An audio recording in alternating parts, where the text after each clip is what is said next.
सलाम, नमस्ते, सत श्री अकाल। मैं हूं रजा और आप देख रहे हैं रजा ग्राफी की मिडिल ईस्ट स्पेशल रिपोर्ट। देखिए, डोनाल्ड ट्रंप ने पाकिस्तान से कह दिया था और पाकिस्तान भी राजी था कि हम गाजा में अपनी फौज भेजेंगे। फिर बीच में ये खबर आई कि फ्री में नहीं भेज रहा है पाकिस्तान की फौज अच्छे खासे पैसे लेगी और उसके बाद भेजा जाएगा। लेकिन अब जब चीजें आगे बढ़ने की तरफ आई तो भारत के अंदर जो इजराइल का एम्बेसडर है उसने एक बयान दिया। उसने कहा कि पाकिस्तान की फौज गाजा में नहीं होनी चाहिए, हम कंफर्टेबल नहीं हैं। क्यों? क्योंकि पाकिस्तान के अंदर बहुत सारे आतंकी संगठन हैं जो हमास के करीब हैं।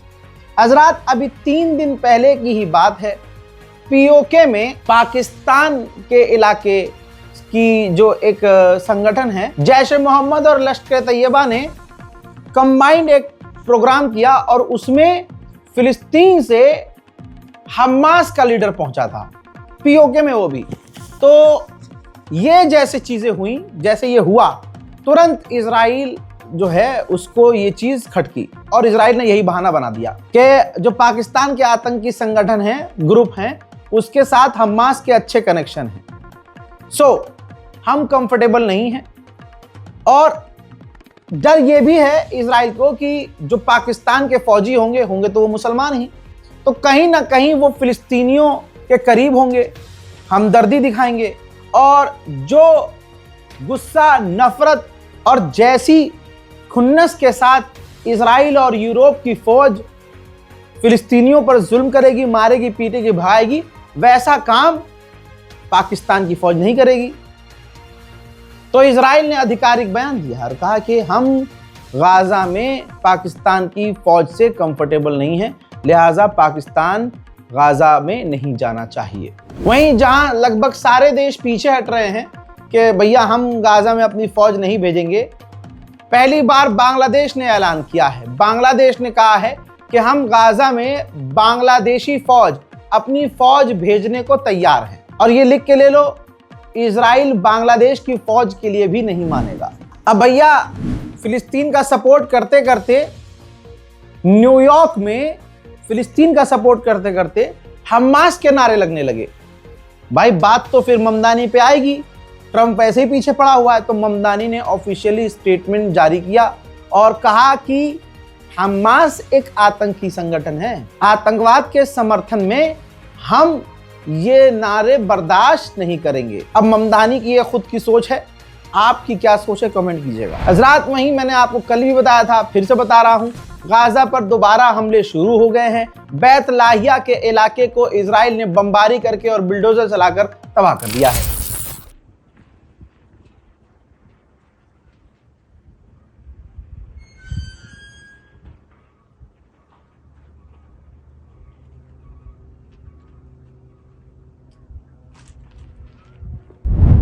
हजरात, बस आप ये समझ लीजिए कि गाजा के 35,000 ऐसे लोग हैं जो आधे बहरे हो गए हैं या पूरी तरह से बहरे हो गए हैं।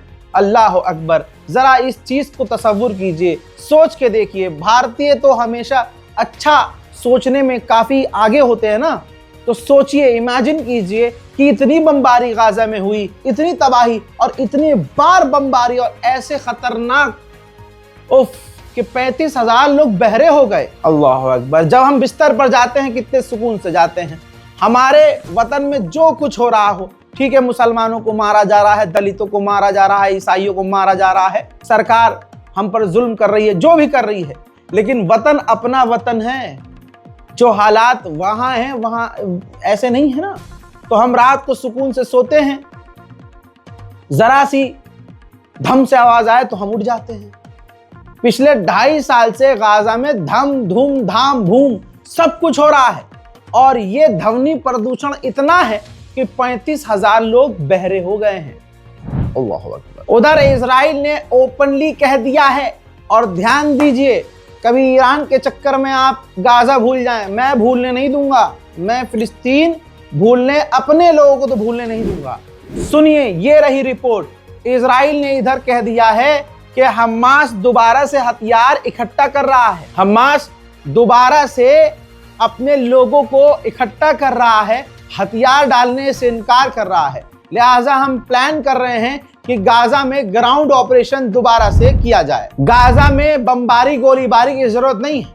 अभी तो फिलहाल आंधी तूफान और बारिश से वहां के लोग परेशान हैं।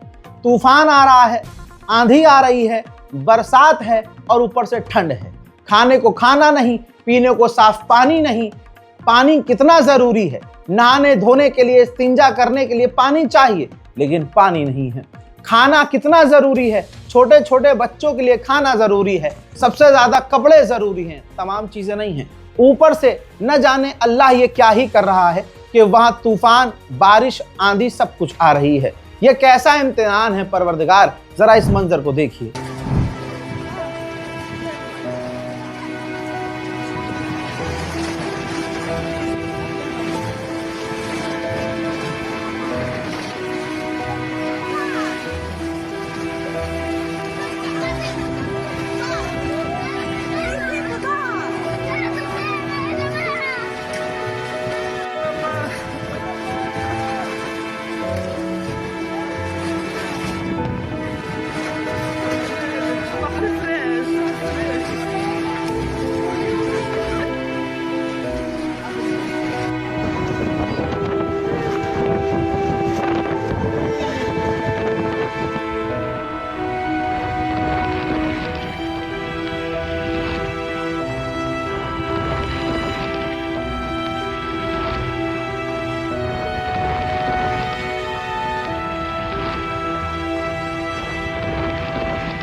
इसीलिए मैं ये अकाउंट डिटेल शेयर करता हूं आप लोगों तक कि अगर किसी के मन में आ जाए और वो सोचे या अल्लाह मैं तो मदद करना चाहता था लेकिन कोई रास्ता नहीं था, तो वो बहाना नहीं है आपके पास।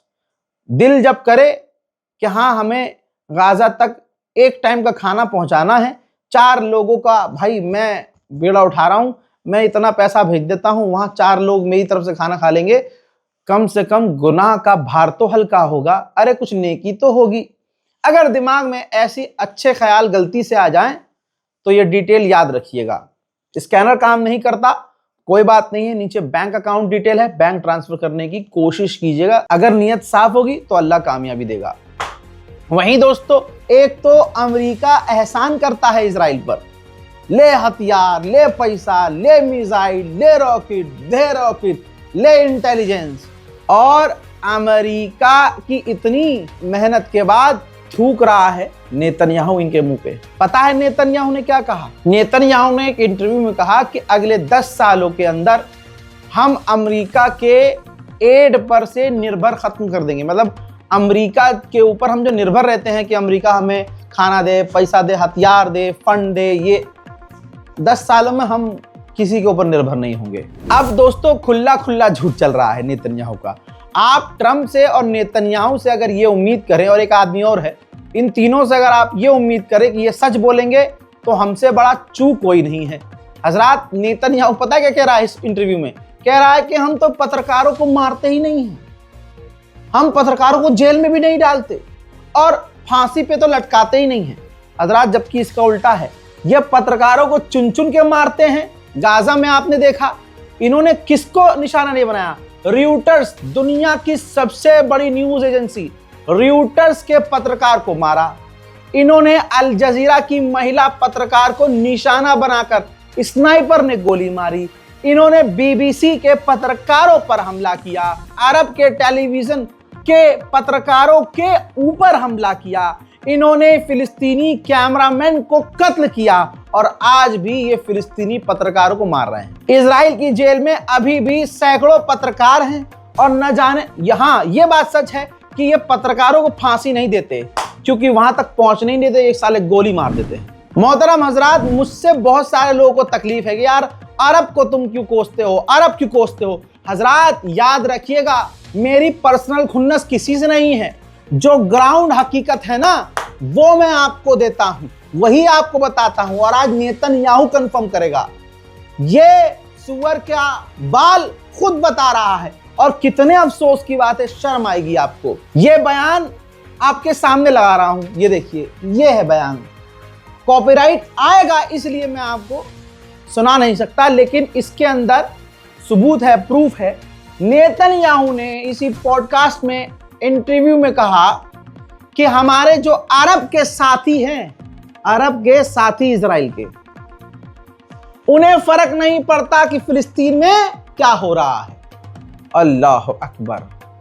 दुश्मन ने कह दिया भाई, यह बात रजा बोल रहा था तो मुसलमानों को बुरा लग रहा था, लेकिन अब नेतन्याहू ने क्लियर बोल दिया कि अरब साथियों को कोई फर्क नहीं पड़ता फिलिस्तीन में क्या हो रहा है क्या नहीं। उन्हें इस चीज से फर्क पड़ता है कि उनके मुल्क में क्या हो रहा है।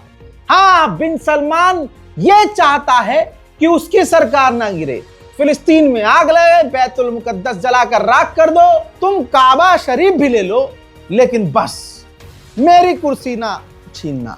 ये तमाम अरब देशों के जो हुक्मरान हैं उनकी ये मानसिकता है। यूएई, सऊदी अरब इतने ग्रो क्यों कर रहे हैं? उन्हें देश चलाने की पूरी स्कीम, पूरा फॉर्मूला आपको पता है इजराइल ने बना कर दिया है। अब आप कहेंगे सोर्स प्रूफ, हर चीज का सोर्स प्रूफ नहीं दूंगा। आप किसी भी ऐसे अरबी को पकड़िए जो अरब का ही रहने वाला हो और उससे पूछिए, लेकिन वो अरब में ना रहता हो, बाहर रहता हो, तभी कोई अरबी बताएगा आपको। वरना भाई उन्हें पता है सर थोड़ा ना कलम करवाना है अपना, कि ये अरब देशों का पूरा ये पैसा कमाने का खेल और प्रोजेक्ट किसने बना कर दिया है, देश चलाना कैसे है, ये पूरा सेटअप खुद इजराइल ने बना कर दिया है। आपके घर में अल्लाह करे कोई बुजुर्ग समझदार हो, वो आपको खुद ही इशारा कर देगा कि ये रजा सही कह रहा है या गलत। गाजा में बमबारी, तबाही तो एक तरफ, ठंड बहुत ज्यादा है। अब क्योंकि ठंड जैसे भी हो, लेकिन वहां गुर्बत इतनी है कि एक महीने का बच्चा जो 1 महीने पहले हम पैदा हुआ था, ठंड की वजह से मारा गया। अब नेतन्याहू की इस बात को याद रखिएगा कि अरब को फर्क नहीं पड़ता कि फिलिस्तीन में क्या हो रहा है। यही वजह है कि वेस्ट बैंक में 70% वेस्ट बैंक पर कब्जा हो गया है, और फिर भी वेस्ट बैंक पर आज भी इजराइल के जो सेटलर हैं वो हमला कर रहे हैं फिलिस्तीनियों के घरों के ऊपर और फिलिस्तीनियों के ऊपर। देखिए,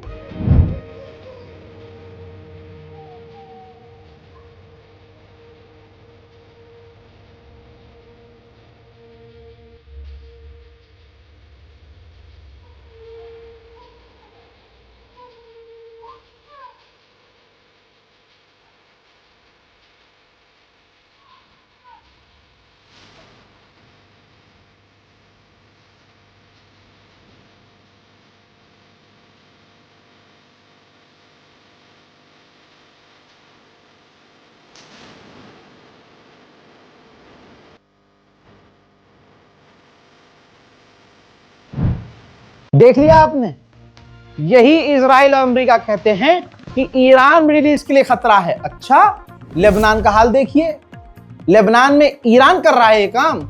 लेबनान में जो बिल्डोजर, सरकारी बिल्डोजर काम कर रहे हैं, कंस्ट्रक्शन में हेल्प कर रहे हैं, सरकारी काम पर हैं। इजराइल की फौज लेबनान के सरकारी काम में बाधा डालकर गोलीबारी और बमबारी कर रही है। ईरान इलाके के लिए खतरा है। लेबनान में लगातार गोलीबारी इजराइल कर रहा है। देखना चाहते हैं? चलिए सुन लीजिए।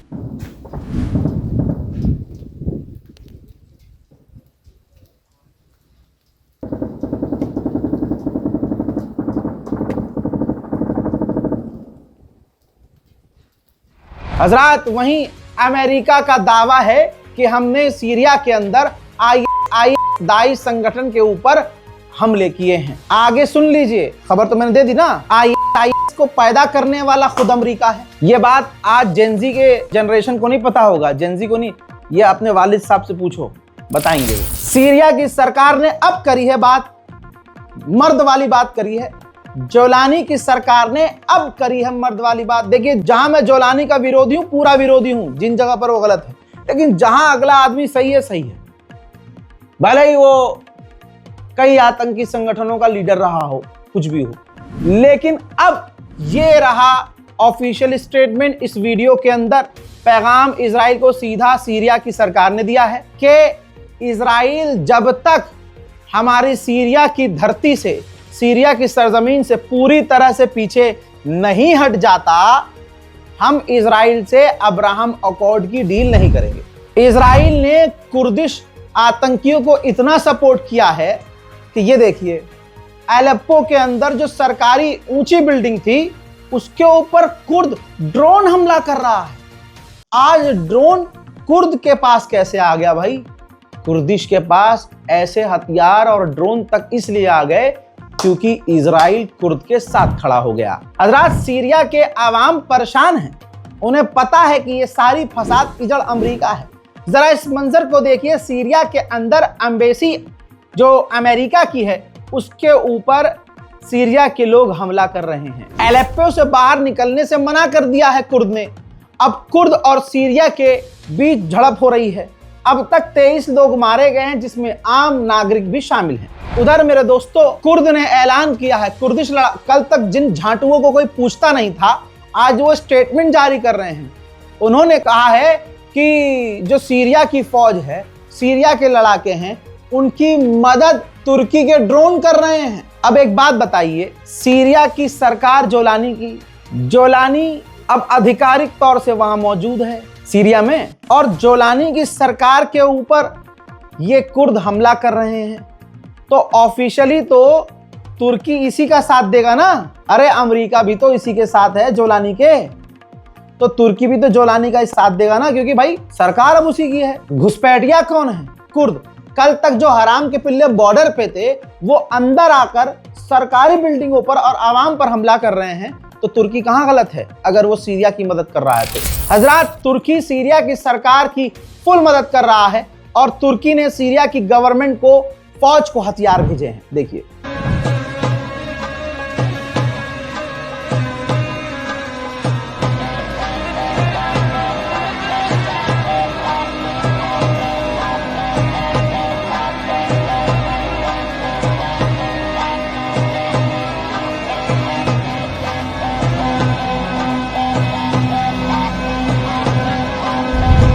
सीरिया की फौज ने एक कुर्दिश लड़ाके को पकड़ लिया और उसको बोला, बाबू अगर गोली नहीं खानी है तो कुत्ते की तरह भौंक। तो आगे मंजर ये है।